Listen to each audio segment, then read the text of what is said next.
Salut à tous et bienvenue dans cette nouvelle vidéo. Donc aujourd'hui ça va être la suite directe de la précédente vidéo que j'ai sortie à propos de l'évolution de la route BLSS. Et donc dans cette partie 2 on va voir le château d'Hyrule et donc toutes les modifications qui ont été apportées à la route 3AA. Donc dans cette vidéo je vais me servir d'une vidéo de Player 5, donc de son 26-24 qu'il a fait, donc c'est la première vidéo avec le château 3AA. Et je vais me servir donc du record du monde actuel pour la comparaison avec la run actuelle entre guillemets. Bon, on est au château. A savoir que je ne vais absolument pas aborder les routes Amiibo, No Amiibo, tous les scans d'Amiibo, et même donc le changement de route No Amiibo qui a eu lieu et tout. On va pas s'intéresser à la potion de dégâts pour cette vidéo parce que sinon ce serait trop compliqué. Et on va simplement s'intéresser à la route en elle-même, qui honnêtement est quasiment la même entre le No Amiibo et le Amiibo. Petite pause, simplement pour vous préciser que dans la numérotation des différences, je vais prendre en compte la première vidéo. C'est-à-dire que là on n'est pas sur la première différence, mais sur la 13e. Voilà, c'est tout. Allez, bonne vidéo. On va maintenant regarder notre 13e différence, qui est dans le one-shot du Moblin. Car avant, ça ressemblait à ça.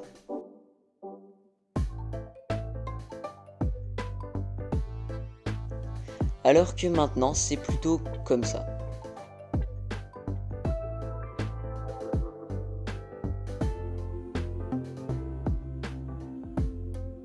Et en fait, le fait de mettre un headshot au Moblin, ça permet quoi?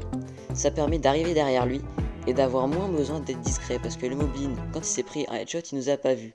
Et donc là, il va être alerté et il va se demander ce qui se passe devant lui. Et il va pas faire gaffe à derrière lui, et donc on pourra faire un peu plus de bruit, il ne remarquera quand même pas. Et en fait, ça permet quoi ça? Ça permet qu'on peut simplement marcher plus vite vers lui pour le one shot. Alors qu'avant, il fallait vraiment faire très attention et marcher tout doucement. Voilà, donc ça permet de sauver quelques secondes. Et honnêtement c'est plus safe, donc ça par contre c'est recommandé pour tout le monde. Et on passe maintenant à la 14e différence. 14e différence qui elle est plutôt risquée. Donc avant, comme on peut le voir, après avoir one shot le Moblin, on partait vers les escaliers et on faisait du throw sprint pour pas se faire repérer par les alphos. Et comme ça on pouvait partir récupérer nos flèches archéoniques. Sauf que maintenant, Player 5 il s'en bat les couilles et il part avec du whistle sprinting comme ceci vers donc les flèches archéoniques, tout en passant juste à côté des les alphos, et il va carrément les distancer et ils le feront même pas chier. Donc cette différence elle fait gagner que quelques secondes et est plutôt risquée. Donc voilà, elle est vraiment pas recommandée pour les mecs qui veulent pas, je dirais, sub 24. Je pense qu'on peut maintenant passer à la 15e différence, qui va donc résider encore une fois dans la manipulation de l'IA, donc du les alphos, pour le one shot. Parce que ce les alphos avant, on faisait quoi en fait? On arrivait comme ceci et on courait. Sauf que maintenant, on court et en plus on fait du whistle sprinting pour l'alerter. Et aussi, avant, donc on courait comme ceci, il s'alertait au bout d'un certain moment et on lui lançait une bombe carrée. Donc pourquoi une bombe carrée? Pour pas qu'elle roule trop quand il met des coups dans la bombe. Et donc pour qu'on puisse aller le one shot plus sereinement entre guillemets.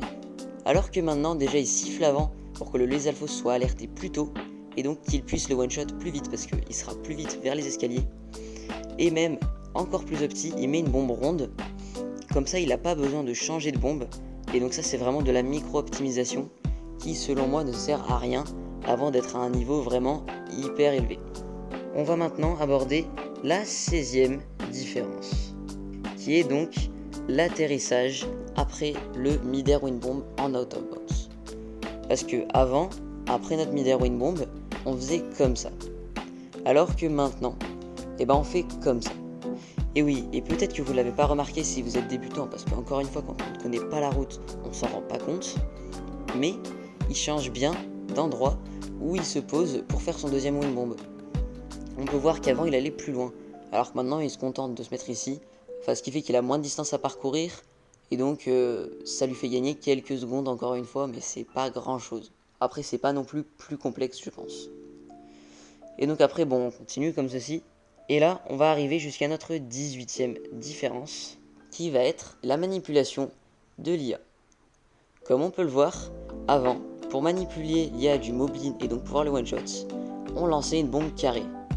Alors que maintenant, on lance une bombe ronde. Et déjà ça c'est encore la même chose que pour le lézal en fait, c'est que bah là, il doit changer de bombe, changer de module pour ensuite faire son wind bomb, alors que maintenant il a même plus besoin de faire ça. Donc voilà, c'est encore plus risqué. Et là, la petite différence après, ça va être que Player 5, il fait péter sa bombe maintenant, alors qu'avant il le faisait pas. Ça lui permet quoi? Ça lui permet de pouvoir courir pour récupérer les flèches, alors qu'avant il ne le faisait pas. Donc voilà, encore une fois de la micro-optimisation. Prochaine différence, et ça va être le wind bomb différent. Avant, le wind bomb, on partait d'ici. Et ça, encore une fois, c'est une différence qu'on ne remarquera pas si on débute. Mais maintenant, le wind bomb, on le fait même plus au même endroit. On part d'ici. Et ça permet deux choses. Déjà, quand on part d'ici, il y a moins de lag. Et donc, il y a moins de chances de fail son wind bomb. Alors que quand on part de là, il y a plus de lag. Et donc, si on ne met pas bien sa caméra, en fait, on a une chance de se taper un lag stop. Et après, ça nous foire notre wind bomb. La plus grosse optimisation là-dedans, en fait, c'est que là, on a juste à se positionner ici. Alors que là, on doit courir jusque là-bas. Ce qui représente encore une fois une micro-optimisation. Et qui est tout de même notable à un niveau comme celui de Player 5. Voilà, donc après le wind bomb est exactement le même. Mais là, on va arriver sur la 20e différence. Celle du wind blade skip. Player 5, là, il va faire un setup de wind blade skip un petit peu différent. Alors que là, il le faisait comme ça.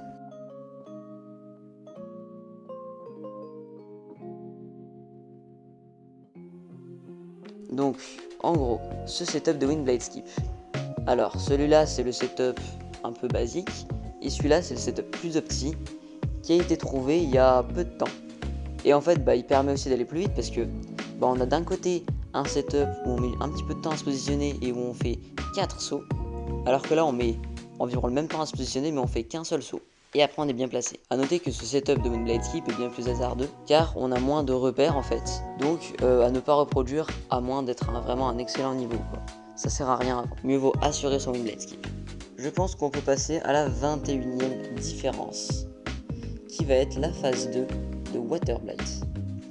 Parce que, oui, cette différence, je pense que c'est la dernière qui a été trouvée depuis la route DLSS, c'est la dernière, la plus récente.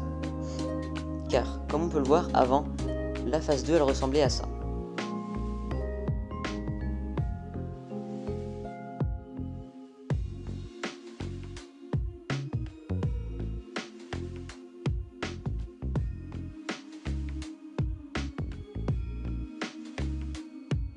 Alors que maintenant, elle ressemble plutôt à ça.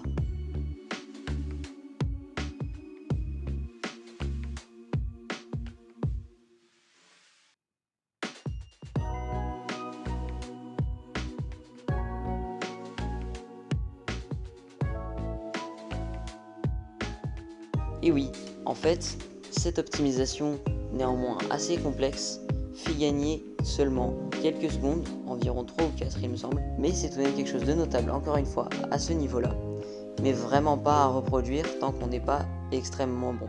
On arrive maintenant sur l'avant-dernière différence, la 22e, qui va être le cycle avec l'espadon de garde royale.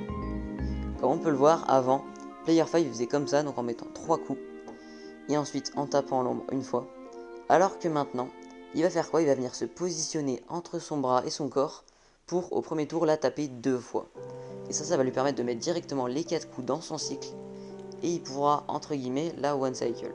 Chose qu'on ne faisait pas avant. Cette micro-opti qui fait gagner quasiment rien, elle peut être tout de même utile à faire parce qu'elle n'est pas très dure honnêtement. Ça change quasiment rien. Et ça fait gagner, je pense, à peine une seconde. Donc là-dessus, c'est vraiment de la micro-optimisation. Et maintenant, on va pouvoir parler donc de la dernière différence qui va être sur Calamity. Donc le Flurry Rush. Comme on est en 3A, on doit faire un Flurry Rush avec notre Boomerang.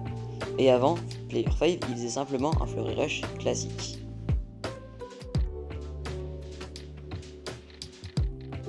Sauf que maintenant, il le fait comme ça.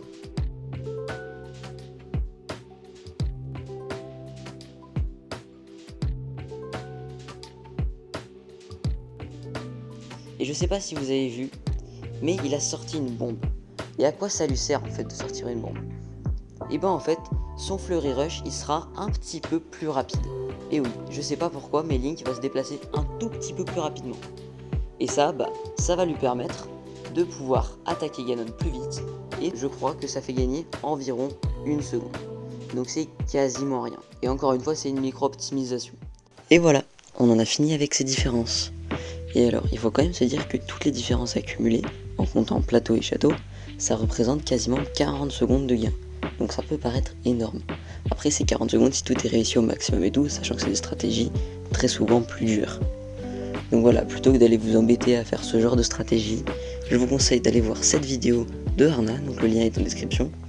Voilà, donc c'est un petit peu une run avec les strats basiques conseillées pour débuter. Voilà, donc c'est tout pour cette vidéo. Merci d'avoir regardé et à bientôt dans la prochaine vidéo.